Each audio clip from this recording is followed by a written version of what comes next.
Hi all, Tony here from Immortality Cryptocurrency.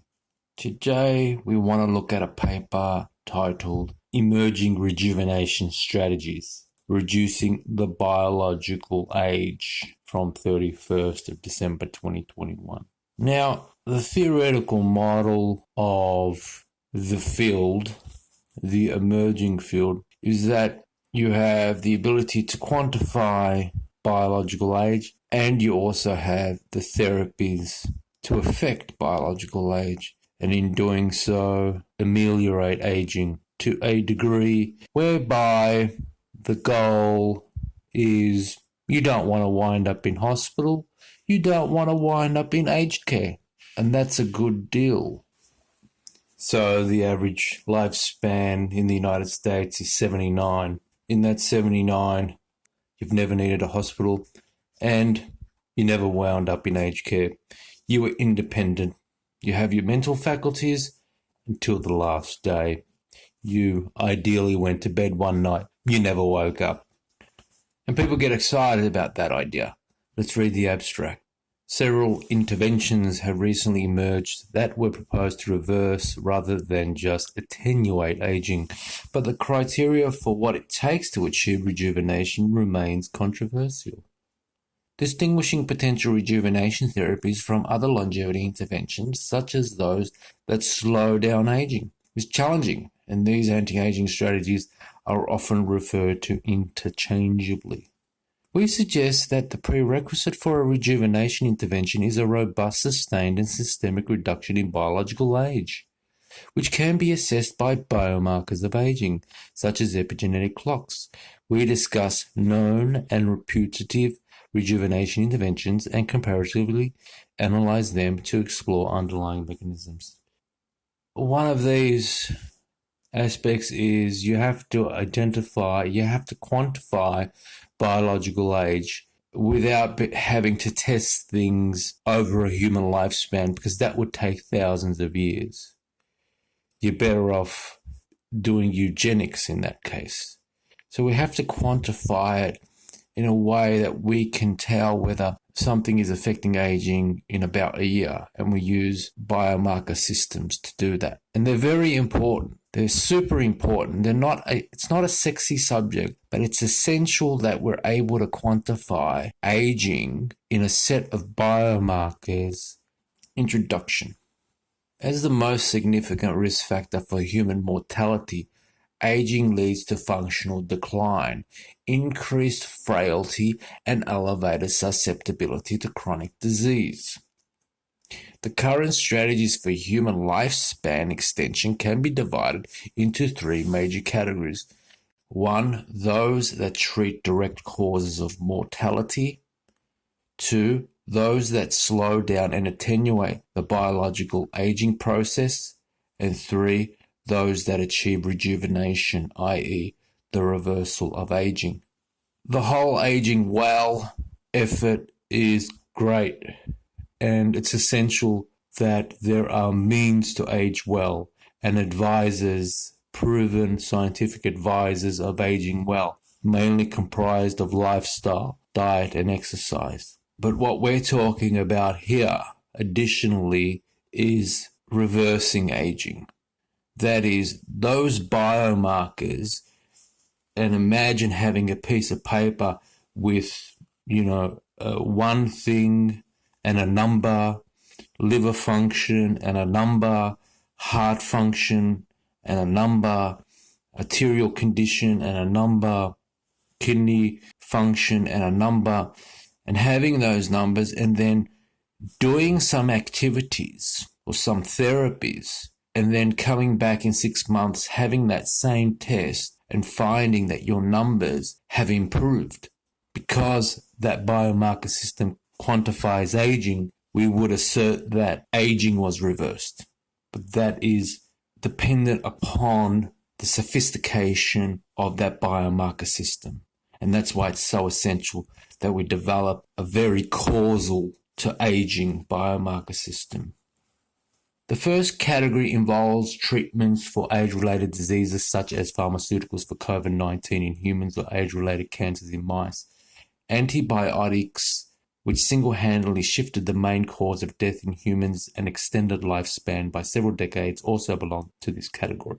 The second involves lifespan extension in healthy individuals without evident age reversal. One example of this category is lifespan extension caused by mild stresses such as heat, cold, or irradiation. The third category, rejuvenation, has long been regarded as the panacea for age-related diseases, but it has previously been deemed unrealistic. While the first two major strategies have been extensively studied, very little is known about the systemic reversal of organismal aging. This is in part due to the lack of longitudinal data and validated quantitative readouts of rejuvenation, and also by the general belief that aging is inevitable and unidirectional. However, several putative rejuvenation therapies have recently been introduced that demonstrated age reversal as measured by aging biomarkers and physiological readouts. Despite these advances, whether systemic rejuvenation can be achieved by these approaches and how they can be translated to human application remains unclear. To distinguish rejuvenation therapies from other longevity interventions, it is necessary to establish a framework that describes different approaches to rejuvenation while exploring the critical common underpinnings of established age reversal methods. Reversal of any condition is not really a medical concept. Doctors generally don't believe that you can reverse any condition. Reversal of condition is just an anomaly. These anomalies happen. 1.1. Challenging the notion of irreversible aging. Aging of mammalian species, such as humans or mice, have traditionally been regarded as an inevitable process. This is largely due to the commonly held belief that certain tissue cell structures in these organisms are irreplaceable. For example, most adult neurons terminally differentiate during development, remain in the body for the entire life of an organism, and cannot be naturally replaced. Interestingly, in most non-mammalian species or in young mammals, certain body parts or organs can be regenerated or regrown in almost identical structure as lost tissues, axolotl extremities, and newborn murine heart tissue. However, adult humans lack sustained cross-tissue regenerative capacity. So it's in the children. Children can regenerate these things. I mean, the closer they are to coming out the womb, the more regenerative they are, which means they will heal perfectly. But then that functionality is quickly turned off. It's quickly lost, except for the gametes, which remain immortal. And some of these animals have exceptional regeneration capacity, such as the axolotl. This notion of irreversibility has recently been challenged by a series of findings with the in vivo ectopic expression of OCT4, SOC2, and KLL4, three of the four Yamanaka programming factors. Axon regeneration after eye surgery has been achieved. Excitingly, this strategy also allows mice to regain eyesight lost as a result of aging or glaucoma. In addition, a drug cocktail has shown potential for thymus regeneration, further challenging the idea of unidirectional aging. However, the overwhelming majority of these potential rejuvenation therapy have so far focused on specific organs or set of tissues. Therefore, the effect of rejuvenation on systemic aging has not yet been well described. More importantly, the lack of robust biological age quantification methods until the recent emergence of molecular aging biomarkers has confined characterization of rejuvenation mostly to visual or functional investigation of tissue-specific aging phenotypes. To clearly define the effects of rejuvenation, categorize them systemically, there needs to be both an initial accurate assessment of biological age coupled with subsequent quantification of biological age dynamic in response to these putative interventions. Here we define organismal rejuvenation as a robust, sustained, and systemic decrease in biological age or damage, measured by accurate physiological and or molecular biomarkers. Under this definition, the majority of validated and putative rejuvenation interventions and phenomena may be characterized into three main groups: heterochronic transplantation, cellular reprogramming, and early embryonic dynamics. In this review, we elaborate on this definition of rejuvenation, its three current categories, and the principal differences and commonalities among them. It is predicted that if you can have really good regeneration in the human body, the result would be amelioration of age-related disease. It would also potentially extend lifespan to its maximum. As people get older, they start to realize and accept that when they cut themselves, the repair isn't as robust. But along with that, there is also constant regeneration going in the system, and that declines red blood cells and so forth. The organs and their performance also declines, and people don't have such good renal function or cardiovascular function. The molecular composition of their arteries is altered. It's more prone to blockages, ruptures, and so forth. And going by the strategy, you can utilize the strategies of understanding all-cause mortality, morbidity, and trying to find therapies to avoid all of those all-cause mortalities. Now, at some stage, if this field can really show that it can achieve something, those all-cause mortalities will all be a thing of the past for those people who are privileged enough or enlightened enough to partake in those therapies, and there will probably be a whole new bunch of all-cause mortalities, but all of those new all-cause mortalities will be 100 plus years of age, considering that even with good exercise and good diet and practicing a very modest longevity lifestyle, people can get into their 90s and people can get into their hundreds. I think some of the highest aged people, societies, some of the highest aged societies are getting into their 90s and that will keep increasing because they're serious about societal level health. Some other countries aren't really serious about societal level health because there's an internal situation. And they are averaging a lifespan or getting to average a lifespan in their 90s, 93, 92, 93, without therapies, without any medical interventions, without any clinical therapies. This is just by the way they choose to live their lifestyle. As this becomes more intensified, there's no reason why they can't get into the hundreds. And we're talking about hundreds.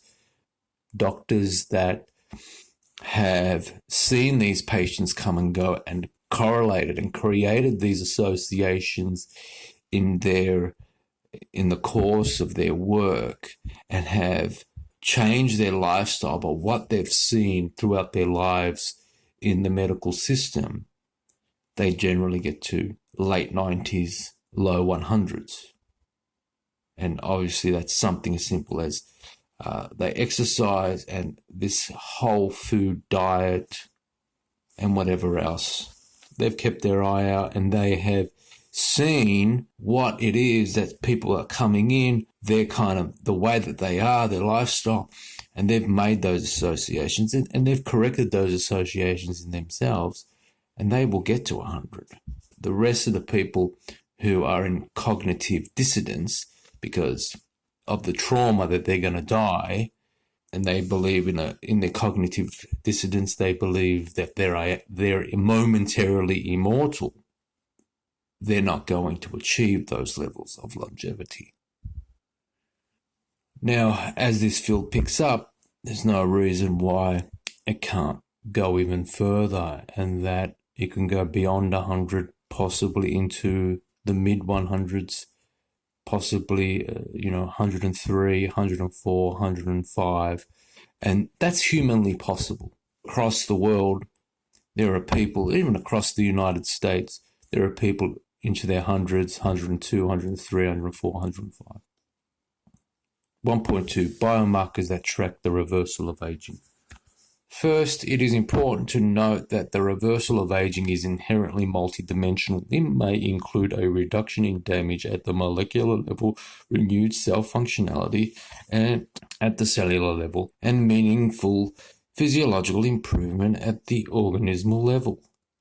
Some age reversal therapies may also induce lifespan extension, unless limited by intrinsic mortality factors, such as high tumor incidence in mice at old ages. Fundamentally, the effect at one level of biological organization is usually accompanied by connected factors at other levels. As an example, expression of reprogramming factors OSK or OSKM, see Mike, was shown to reverse epigenetic age, increase stem cell function, reverse age-related loss of eyesight, and increase lifespan of progeria mouse models. In fact, interventions usually influence age-related phenotypes across multiple levels, and robust measures biomarkers of age-related damage at one level could be used to identify putative rejuvenation interventions.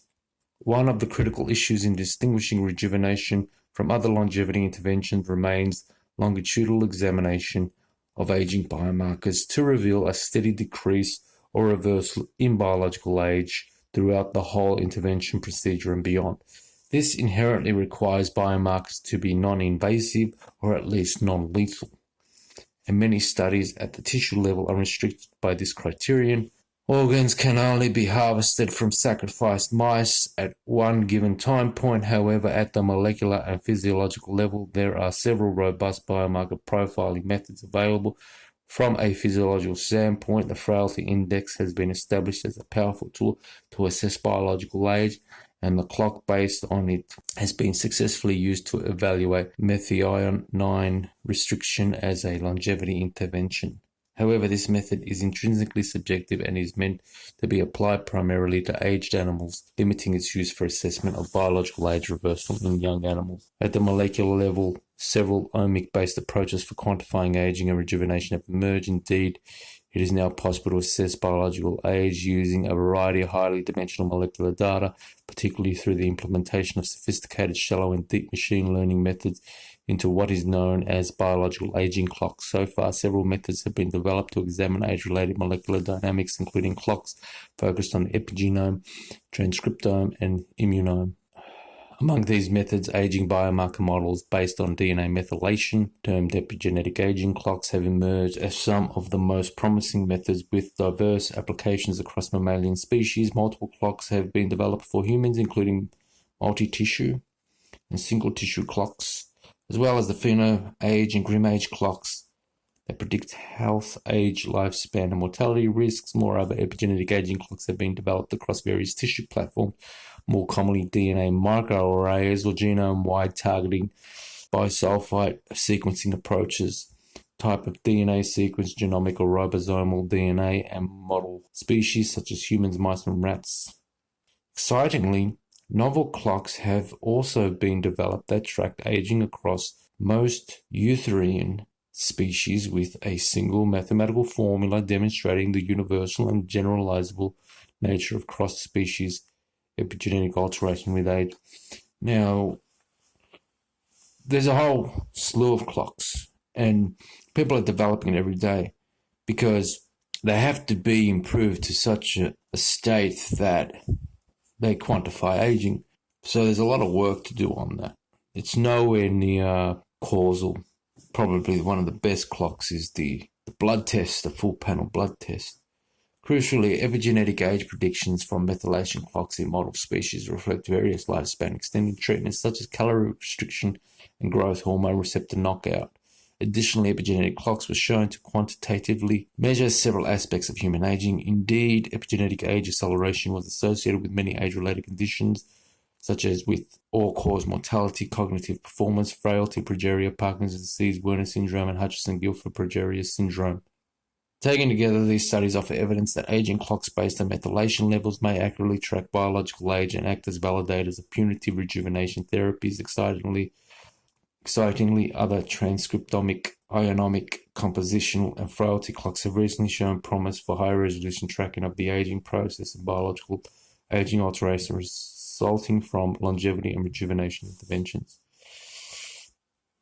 Despite rapid progress in the field of epigenetic aging clocks, it should be noted that there are still many important unknowns, the most critical of which is the directionality and extent of the relationship between epigenetic changes, molecular damage, and biological age. Indeed, it is believed that DNA age prediction may be read out of the molecular damage involved in aging. However, it remains enigmatic whether epigenetic changes are themselves damage or simply a reflection of other molecular damage. Of note, recent work has shown that double-stranded breaks may contribute to aging and epigenetic drift. Additionally, this reproducibility of DNA measurement can be restricted by technical noise, which has been recently addressed. Importantly, although changes in DNA age may be used for preliminary identification of novel rejuvenation therapies, these must still be evidently validated across several other biological levels, and particularly at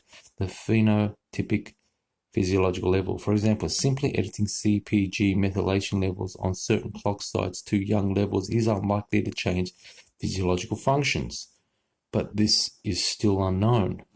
New methods enabling targeted epigenetic remodeling via CRISPR-based approaches may hold the key to definitely answer the complex question. Despite these unanswered questions, DNA methylation clocks have emerged as a powerful set of tools to identify potentially rejuvenation therapies. It has become possible to evaluate and test several existing approaches aiming to reverse biological age.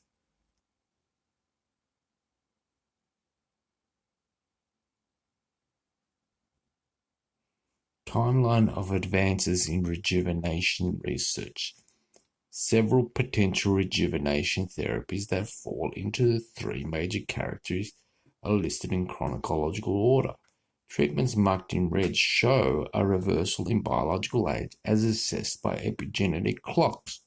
Additional studies have not shown on this timeline are described in Table 1. So, if the Horwath clock, if the epigenetic clock isn't causal to aging, then the whole thing falls down. Ovarian transplantation, 2003.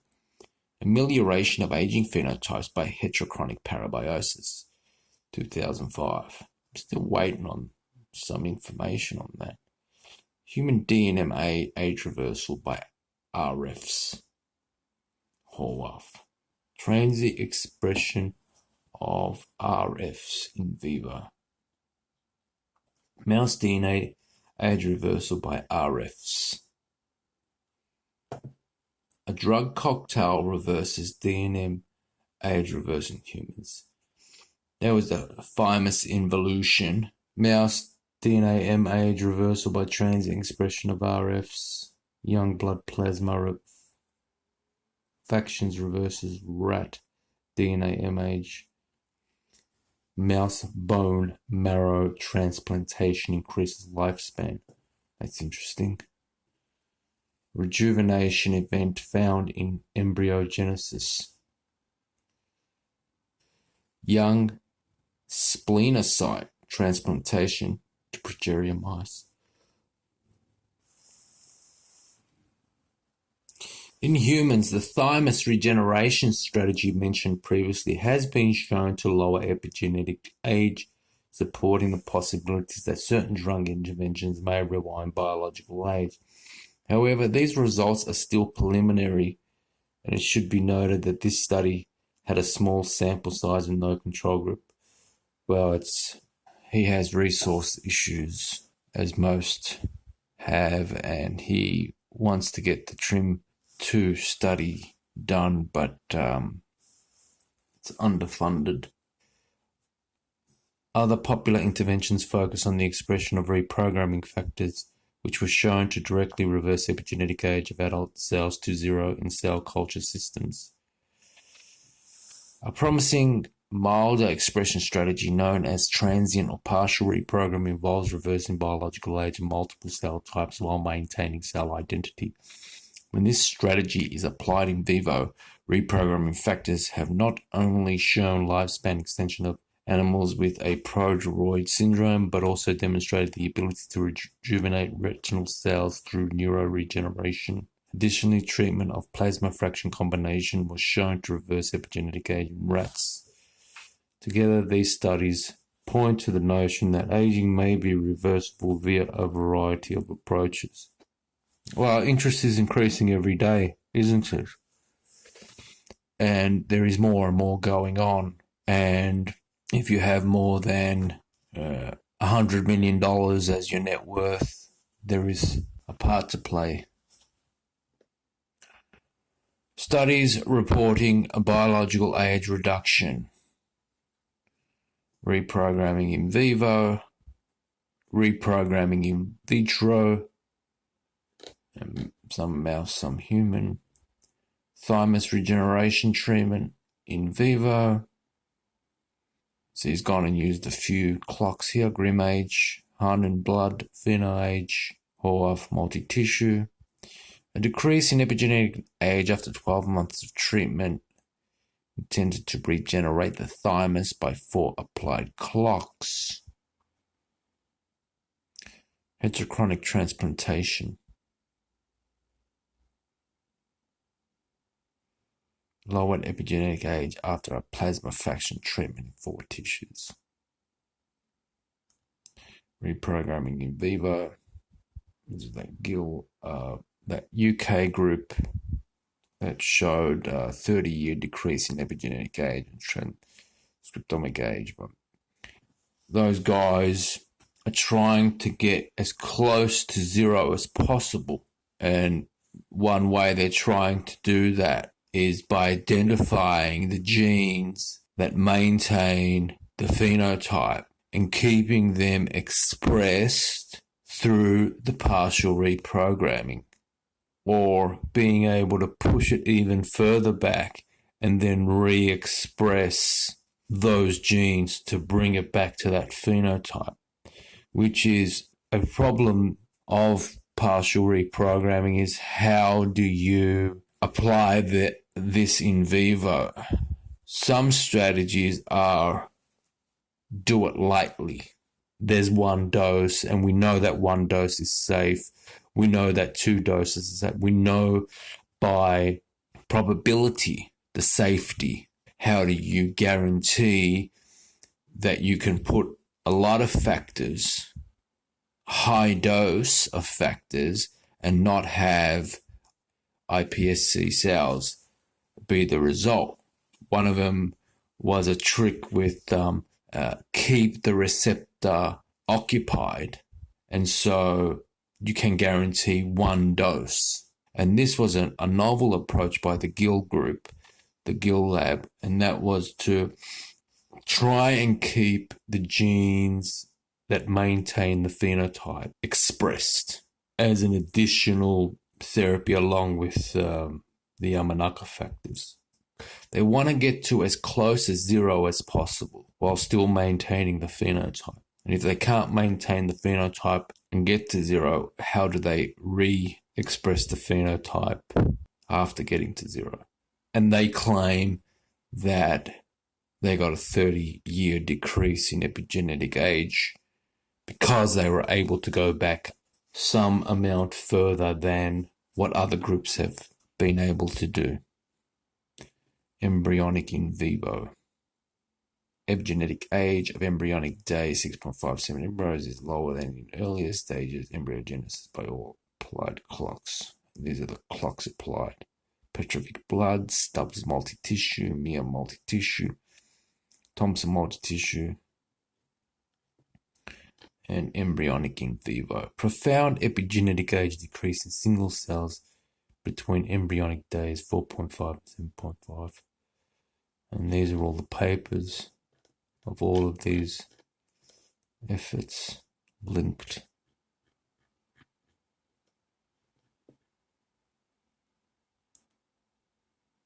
Although several interventions assessed by aging clocks have shown an age reversal effect, many remain to be tested. Of the established and promising interventions, heterochronic transplantation, youthful factor expression, and age reversal drug embryogenesis, age reversal during embryogenesis, are three particularly interesting facets with putative in vivo applicability in human systems. Understanding key links between these approaches may help to elucidate the underlying mechanism of age reversal, eventually enabling development and application of robust rejuvenation therapies in humans.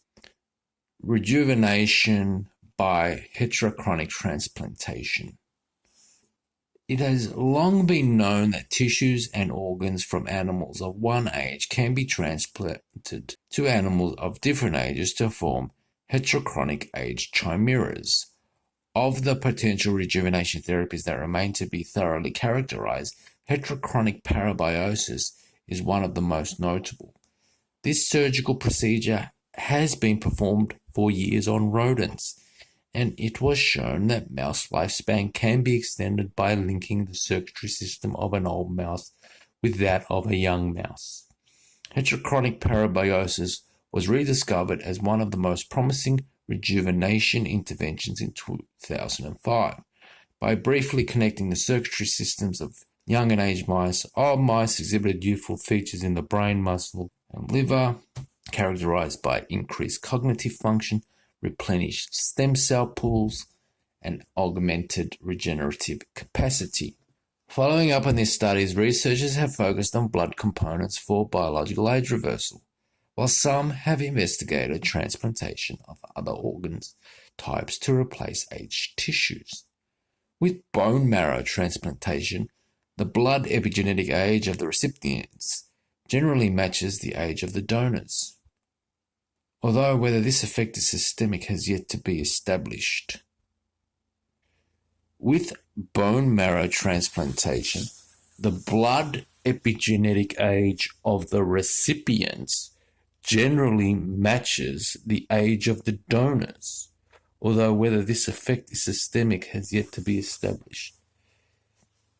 Of note, bone marrow transplantation also has shown a 12% increase in mouse lifespan. Additionally, a study using an undisclosed plasma fraction demonstrated robust reversal of epigenetic age reversal, further suggesting that heterochronic transplantation may be a potential rejuvenation intervention. Recent work has also revealed that young splenocyte transplantation ameliorates aging features of progoroid animals. In addition, transplantation of embryonic brain tissues have shown potential for neuronal repair. And ovarian transplantation was reported to improve health parameters and result in elongated lifespan. This is interesting. Figure 2. Heterochronic transplantation in mouse models. Schematic of potential heterochronic transplantation interventions for rejuvenation in mice. So they say parabiosis. Ovarian transplantation increasing lifespan. Plasma dilution. Cortex neuronal transplantation. Splenocyte transplantation, bone marrow transplantation, plasma fraction treatment. So they're saying that by transplanting certain organs, aging is ameliorated, lifespan increases through the replacement of certain organs. Following this set of promising experiments, a key question about their underlying mechanism emerges. As the effects observed caused by the dilution or removal of age-related detrimental factors, or do they alternatively occur as a result of introducing beneficial young factors, juvenile protecting factors? Research on youthful factors introduction as an age reversal therapy has focused on identifying the active components that serve as rejuvenation factors in parabiosis, resulting in part in the discovery of the effect of oxytocin on regenerative capacity. Consistent with these results from heterochronic bone marrow transplantation and plasma treatment experiments, circulation of young blood immune cells and/or specific components of plasma may be a potential mechanism for the reversal of biological age. Importantly, the possibility that individual components have a certain longevity effect is not in conflict with the thought that aging occurs systemically, although the existence of such components is yet to be validated. Instead of directly targeting certain disease-related genes or proteins, these components will likely act globally to extend lifespan and slow aging independent of targeting disease. Although the endpoint elongation of lifespan may be the same, the way in which this longer life is achieved is different from a clear pharmaceutical treatment. If you replace a certain organ, you get a health benefit. I mean, it's obvious that if your kidney is failing and you get a new kidney, if the kidney transplantation process was perfect and there was no rejection in that, it's obvious that you would get an increase in kidney function and therefore an overall increase in health. As a therapy to ameliorate aging, and that is, targeting the bone marrow system, targeting the splenocyte, targeting, kidney function and liver function and cardiovascular function and, arterial sclerosis as their own little separate therapies. That's quite interesting. With some discoveries emphasize the importance of young blood components, others highlight the importance of dilute null factors or damage to achieve rejuvenation. This approach is consistent with the idea that detrimental biomolecules such as side products of intercellular biochemical reaction accumulate with age in the body. Aging is thought to involve an inevitable increase in a myriad of biochemical damage forms that arise as byproducts of metabolism and inefficiencies in maintenance pathways. This damage is incompletely cleared by processes such as DNA repair and detoxification pathways at the molecular level, autophagy at the subcellular level, and senescence apoptosis at the cellular level. Within this framework, this accumulation of damage is thought to subsequently cause age-related phenotypes manifesting in decreased cell functionality and physiological frailty. Hence, it is possible that lowering the concentration of damage via dilution could partially restore youthful functional features. Consistent with this idea, it has been recently reported that diluting aged plasma with saline and albumin contributes to muscle repair. So there's if anything's not working properly on the cellular level, you want to clear out that cell, you want to get a brand new cell in there that's functioning correctly, and you want to be kind of comprehensive about it. Like if anything is fibrotic and fibrosis and any other kinds of things, you just want to remove all that stuff and get new cells and good cells in there. It's the homeostasis of these key systems which have to be returned. Some may argue that dilution of old factors better categorized as a longevity intervention than a rejuvenation therapy. Simple thought experiment can be brought into play to consider this idea. Let us imagine a single cell that starts off with no biological damage, hence a biological age of 0. Now let us consider that damage takes only one form, perhaps the accumulation of a specific molecule or byproduct.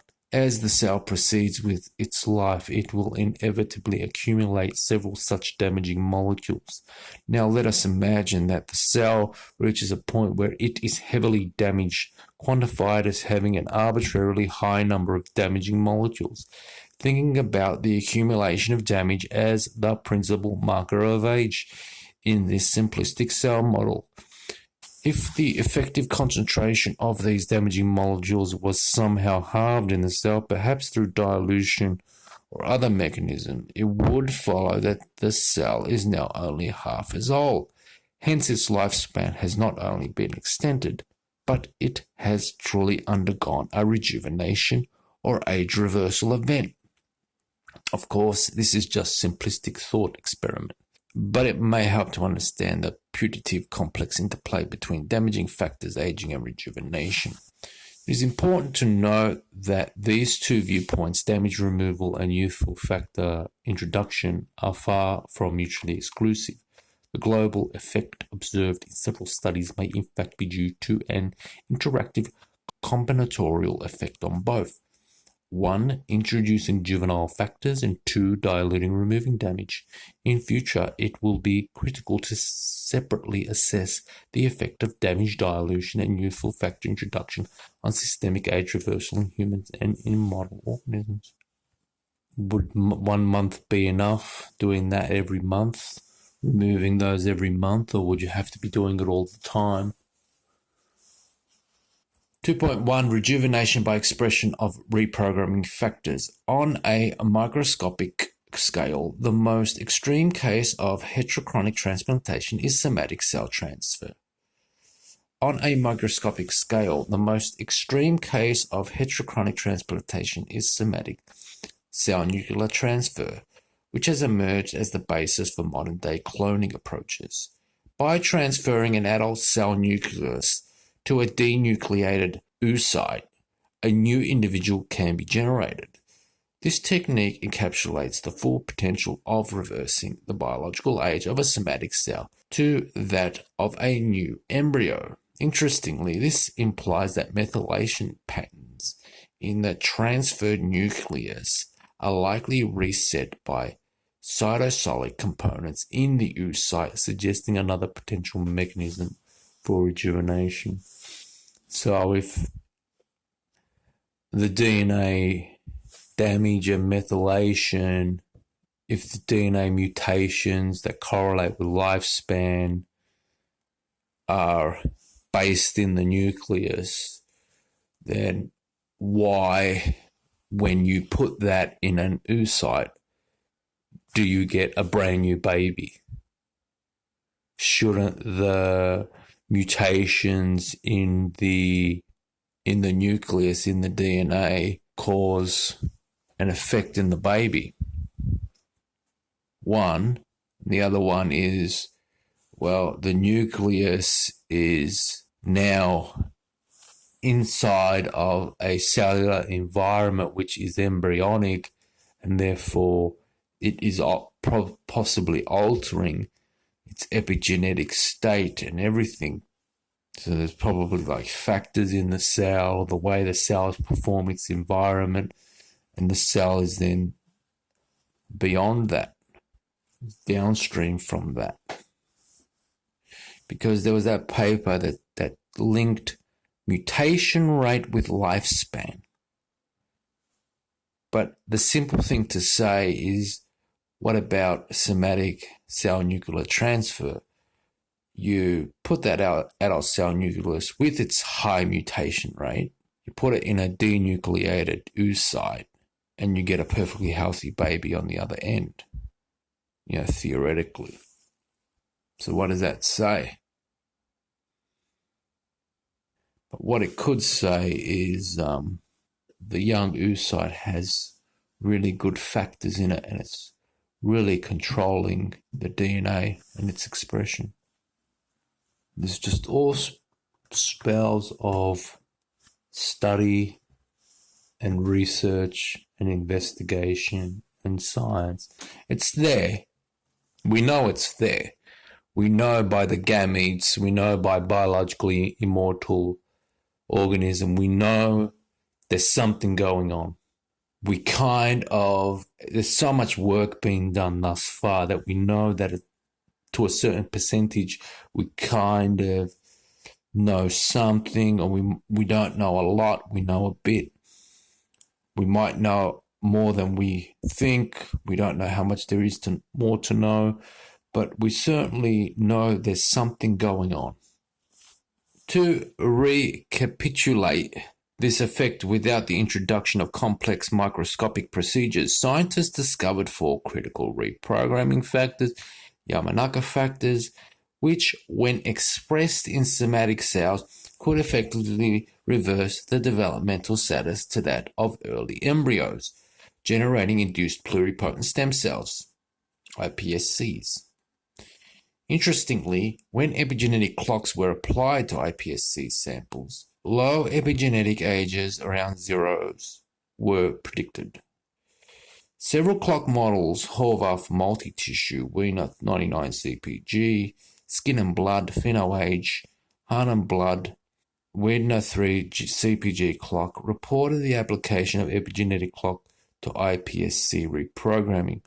Almost all clocks showed considerable epigenetic age decreases compared with dermal fibroblasts used as the source of fully reprogrammed iPSCs. On the contrary, the clocks exhibited considerable variability in the actual epigenetic age of iPSCs, which ranged from minus 60 to 10 years. Similar characteristics were observed in mice. 5 epigenetic clocks were applied to fibroblasts from adult mice and derived iPSCs. 3 of these clocks showed a remarkable decrease in epigenetic age after reprogramming, while 2 clocks showed minimal changes. In the case of mice, clocks reported a range of epigenetic ages of the same iPSCs from 1.4 to 3 months. Taken together, most human and mouse clocks reach a general consensus in establishing age reversal that occurs as a result of reprogramming, although consistent predictions of age in these cells across different models remain a challenge. Sure, we spoke about how true these clocks are and how it's essential that they improve as time goes on.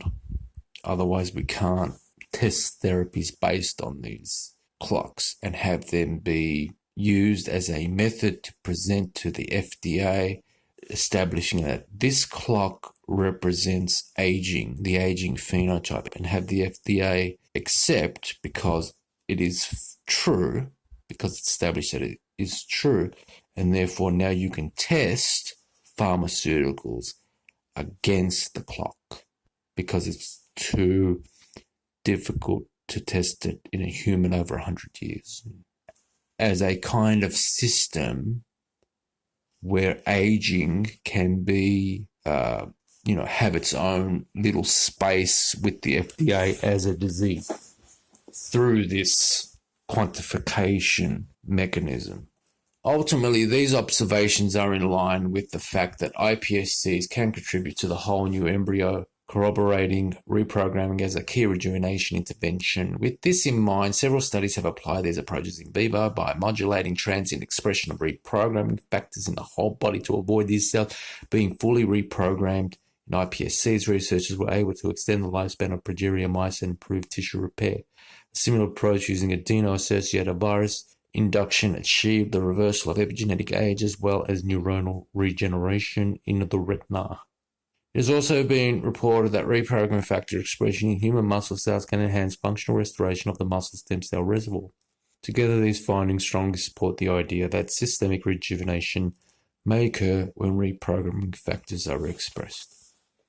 One crucial caveat to this approach is whether reprogramming can be carefully modulated to harness age reversal while preventing unwanted effects. Conventional reprogramming methods totally alter cell lineage and identity, and as a result, cells lose their structure and functions.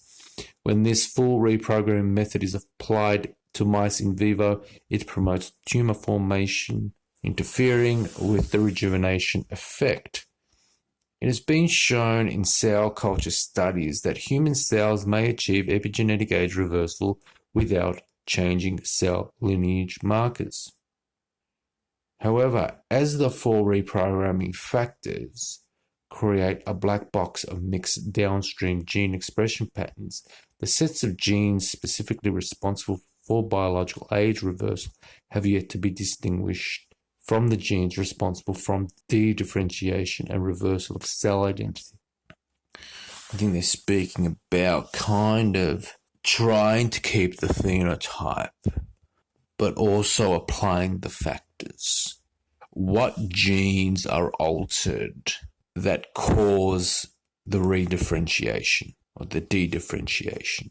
Then adding stuff to OSKM that keep those genes expressed as a strategy, and like any strategy that anyone can imagine, think of, perform is kind of like required. Although partial reprogramming methods have been developed to minimize the tumorigenic effect, the risk has yet to be totally controlled for. Therefore, a potential future effort might be to investigate intrinsic connection and differences between the reversal of cell identity and the reversal of biological age. As a human therapy, you want to have that solved so that you can perform it with a high degree of safety. In this regard, a key potential experiment would be to study the fundamental intersection of downstream gene expression dynamics common to OSKM expression and other interventions of biological events that cause robust reversal of aging assessed by molecular aging biomarkers. This would enable investigation of alternative reprogramming factors downstream of OSKM that only reverses the molecular aging biomarker readout in age-related cellular phenotypes but not cell identity. Alternatively, it could be extremely interesting to identify genetic programs that lead only to the loss of cell identity but not biological age of reversal. Furthermore, it is worth noting that reprogramming factors were originally identified by screening embryonic specific gene expression patterns. Hence, the dynamics of biological age in embryos may provide insights into novel rejuvenation therapies. Like, we're sure there's a lot more in there, definitely. There's a lot more undiscovered stuff in there. Full reprogramming goes back to embryo, partial reprogramming, not so much. Full reprogramming's got the tumors, partial reprogramming just gets younger. Reprogramming approaches for rejuvenation, schematic of reprogramming approaches for rejuvenation in vitro and in vivo. Full reprogramming of cells in vitro can reverse biological age to that of the embryo, but this approach can be tumorigenic in vivo. Partial reprogramming could reverse biological age of the cell without an irreversible change in cell identity, and the in vivo approach may be promising in order to achieve rejuvenation. 2.2. A rejuvenation event during embryonic development. A rejuvenation event during early embryonic development. There is a profoundly evident contradiction in the concept of irreversible aging, which is the reset of individual age from generation to generation. This reset precisely sets the clock back to zero, guaranteed that a species does not die out due to a constant biological age increase as a function of passage of generation. So imagine being 30 years old, having a baby, and the baby is 30 years old when it comes out. No, there is literally a mechanism that makes sure that your baby starts at age 0. Okay? So that has to be the maintenance of the oocyte and the sperm. They have to be maintained at a 0 age, regardless of your age. So throughout evolution had to develop how to keep the germline aged 0, regardless of the age of the organism. It was recently proposed that germline cells may age and be rejuvenated in the offspring after conception. If this is the case, there must be a point or period of the lowest biological age, here referred to as ground zero, during the initial phases of embryogenesis. Indeed, by applying an array of established and novel DNA methylation clocks to study embryonic development in mice and humans, a natural rejuvenation event was identified during mid-embryogenesis, followed by organismal aging. This rejuvenation event results in the lowest biological age of the organism, occurring approximately at the stage of gastrulation.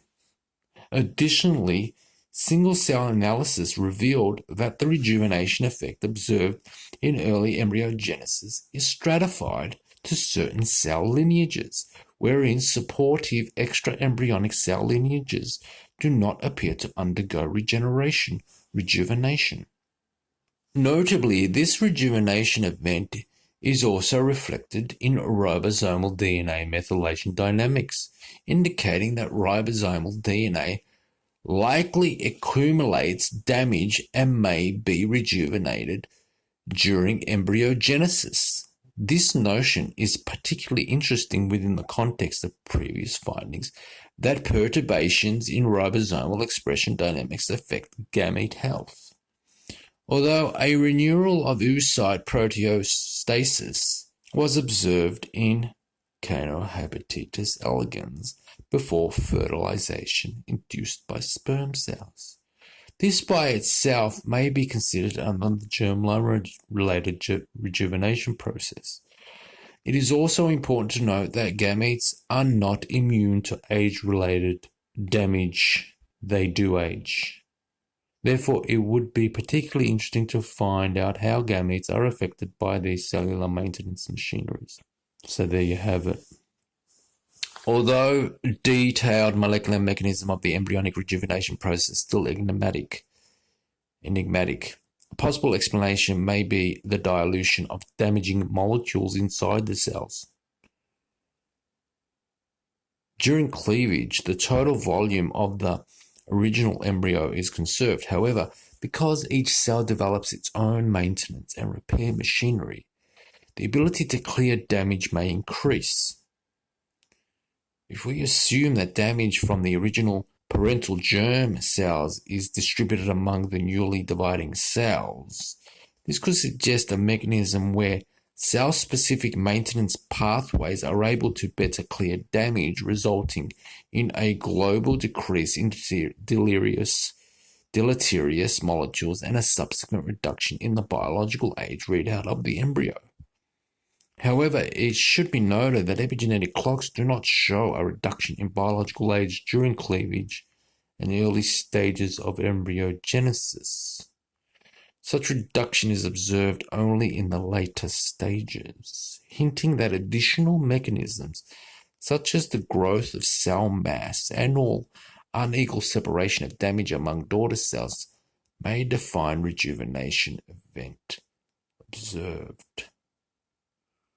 Recent development of the first single-cell epigenetic clock, SCH, helped increase the resolution of the above-mentioned natural rejuvenation process, although further studies are needed to both refine the trajectory of epigenetic age changes at the single-cell level and identify the molecular mechanisms involved. Let's have a look at this. Young age components, low DMM age gets younger. B. Differential damage clearance, high biological age, low biological age. So they are, okay, so figure 4, damage dilution in rejuvenation. Schematic of damage dilution are potential mechanisms shared between embryonic rejuvenation and heterochronic transplantation. In a heterochronic transplantation, the damage accumulated with age is likely diluted by donor tissues, young blood, resulting in lower DNA age readouts. In early embryonic development B, this is done through cell division, unequal distribution of damage, and an increase in cellular maintenance and repair machinery in a single cell. Damage can only be cleared at a certain rate, depending on the abundance of maintenance mechanism. During high proliferative states, damage is distributed unequally to different cells, which can each handle the reduced damage with their own repair tools. Bulk and single-cell clocks may be used to assess biological age readouts from these phenomena. So they are suggesting that the rejuvenation process in embryos is done by some better regulation of damage repair or Dividing the damage among cells is some mystery that requires more investigations. Identification of this natural rejuvenation event promises several interesting future research directions. There is an obvious need to characterize the multidimensional molecular dynamics at play. Additionally, it may be important to categorize the biological mechanisms related to the subsequent increase in age shortly after the ground zero time point, but before birth. This will help uncover whether there are biological processes in charge of age acceleration of organisms, or if aging is simply a manifestation of the accumulation of damage. If there are specific processes that contribute to age acceleration in the later development of the embryo, it is possible these processes can be inherently perturbed to help slow down aging. Another potential application would be to target the ground zero and elucidate the underlying mechanisms behind this natural rejuvenation process in order to possibly reverse biological age in adult cells. This might be achieved by accentuating the biological rejuvenation phenomenon during early development in order to begin aging at a lower biological age. Some preliminary studies may support this idea by growing mice from embryonic stem cells passaged many times in culture. Researchers achieved successful elongation of lifespan with low incidence of disease compared with the same cells that were not successively passaged. Something there, but who knows what it is. 2.3 Other potential rejuvenation strategies. Although the three categories mentioned above cover the majority of known rejuvenation therapies, this categorization is far from exhaustive, and many other promising strategies may pass the criterion of biomarker-validated age reversal across several biological modalities. From the strategies analyzed here, damage dilution appears to be a plausible mechanism underlying some rejuvenation interventions. Moreover, it follows that clearance of particularly abundant forms of damage is expected to decrease the age of biological systems at which this damage accumulated. On the cellular or tissue level, the idea of damage clearance within the cell is closely linked to developing strategies involving senescent cell clearance.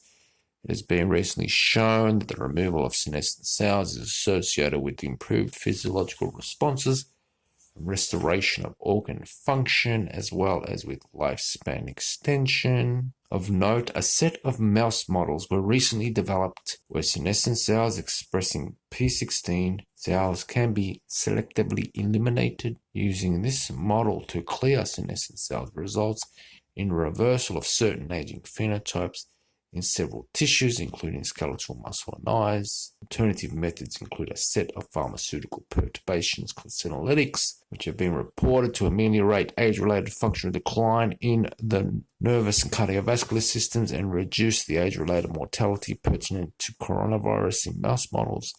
Interestingly, intermittent administration of these drugs have been shown to reduce side effects to adjacent cells.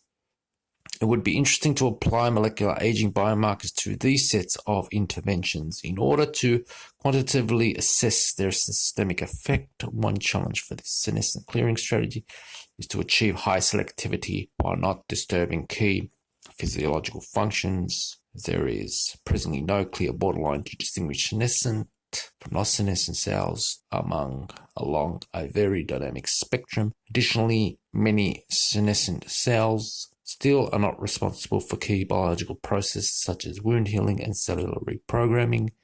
It remains unclear how biological age of tissues or adjacent single cell changes as a result of senescent clearing therapies. There are also other strategies, most prominently represented by the SENS strategies for engineered negligible senescence approach, which seeks to remove 7 broad categories of damage. In future, it will be interesting to determine whether these approaches work and how they are related to age reversal as quantified by a diverse and set of robust aging biomarkers. So obviously, if you can upregulate regeneration, if you can remove fibrosis, cirrhosis, you can get new functional tissue, in those places, you're going to get improved function out of those tissues. It's just a matter of making that a complete therapy. You identifying what you can remove, fibrosis, senescent cells, other markers of cells that are in a dysfunctional state or unhealthy state, removing those, and then performing some upregulation to get some new cells into those areas. And the body will do that on its own. 2.4, common features of rejuvenation interventions. It is a reasonable assumption that putative, youthful components are needed if one wants a rejuvenation intervention to be applied to adult individuals. Imagine a fruit on a tree, right? How is it going to stay young? It's getting its energy from the tree, and the tree is giving it energy. As soon as you pick that fruit, the connection is cut. It doesn't have any capacity to maintain itself, and it'll quickly ripen, and then it'll just get eaten by some animals. At some stage, there has to be an embryonic niche that is performing regeneration in the system, and this embryonic niche has to be fed into the body to sort of keep maintaining the body system. It is a reasonable assumption that putative youthful components are needed if one wants a rejuvenation intervention to be applied to adult individuals. In the case of heterochronic transplantation, these components are the young tissue cells and circulating molecules. With reprogramming, they consist of Yamanaka factors identified based on embryonic specific gene expression. In the case of the natural ground zero process, critical changes in the inter- and extracellular environment in the embryonic cells during a certain stage of development may be responsible for the observed epigenetic changes and age reversal. So they've named this other process ground zero, the ground zero process. And they've kind of differentiated from Yamanaka factors. This kind of ground zero process where the embryo gets its age reversal, and the mystery mechanism behind that. In this regard, it would again be useful to explore the orthogonality of reprogramming in order to deconvolute the effects of de-differentiation and age reversal. Likewise, it would be helpful to determine whether damage dilution-related effects could be recapitulated by inducing specific gene programs. Indeed, it may also be possible to increase the expression of maintenance pathways in cells, thereby improving damage clearing capacity and lowering biological age. This may also reveal if some useful genes are inhibited by the deleterious waste that accumulates in late life, and if we can reverse this process by artificially inducing an environment where damage can be effectively cleared in adult organisms. Commonalities between the rejuvenation therapies discussed in this work are shown in Figure 5. Reprogramming, embryogenesis, heterochronic transplantation, exceptional regenerative capacity of embryonic gene expression, damage dilution. So here they're crossing over regenerative capacity, and we're seeing that with biological immortal organisms, that they have exceptional regenerative capacity, applying that to human beings, such as the immortal jellyfish and planaria and highly regenerative animals like the axolotl. And we have this other process of damage dilution. So we're trying to dilute the damage process. And he said a key word here, he said, was increase the expression of maintenance pathways. And that's something that we don't really have anything on other than autophagy, possibly doing exercise.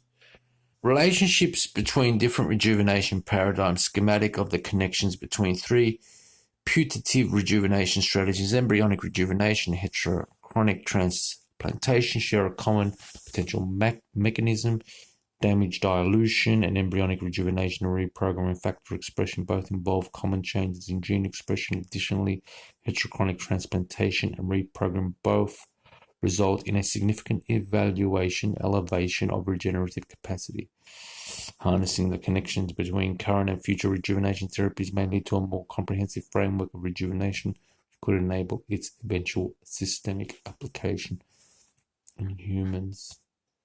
Rejuvenation strategies have much in common with existing longevity interventions. Although most longevity interventions do not have the ability to systemically reverse biological age, like rejuvenation therapies, they serve to attenuate certain age-related hallmarks with important effects such as reduced presence of senescent cells and increased stem cell pool size and functionality. This implies that there may be common mechanisms that work to ameliorate specific aging hallmarks, and it would be helpful if common signatures can be developed from omics approaches to identify changes related to age reversal resulting from these therapies. A more important feature common to the existing and potential rejuvenation intervention is the exceptional enhancement of regenerative capacity. Expression of reprogramming factors resulted in the regrowth of neurons, while heterochronic parabiosis was related to the proliferation of liver cells with an increased muscle stem cell function. Since embryonic tissues are also highly regenerative, it would be interesting to further investigate the relationship between cell differentiation, regenerative capacity, and biological age.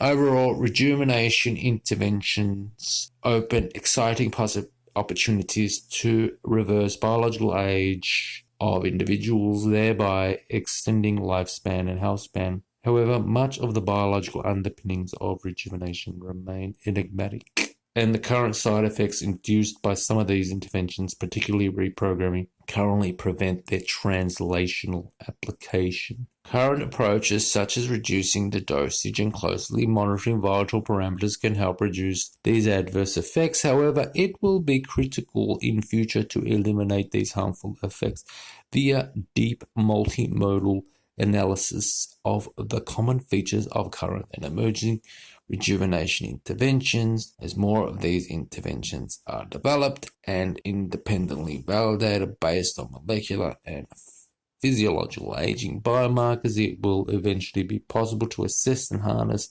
the underlying connections between age-reversing strategies. Ultimately, this research at the interface of aging, molecular profiling, high-resolution techniques, and physiological assessments may enable safe and effective application of systemic rejuvenation therapies in humans. Emerging rejuvenation strategies reducing the biological age. We have something to go on. There are clinics and labs opening up every day. Some have been there for years. Some are doing cutting edge stuff. All of them looking to do more, to be more, and they are becoming more effective every day. At one stage, one of these therapies, handful of these therapies are going to be exceptional and world class, and people who can afford it will be getting some amazing therapies. Something to be excited about if you're in your 30s, turning 40, to be able to have a complete patient-ready Yamanaka factor therapy, or the ground zero therapy, or the heterochronic parabiosis, or the heterochronic transplantations. So, and immortality, cryptocurrency. This is the kind of article that speaks our language. We're into the lifestyle stuff, and it's essential. I mean, you can't have somebody totally obese showing up saying, I need Yamanaka factors.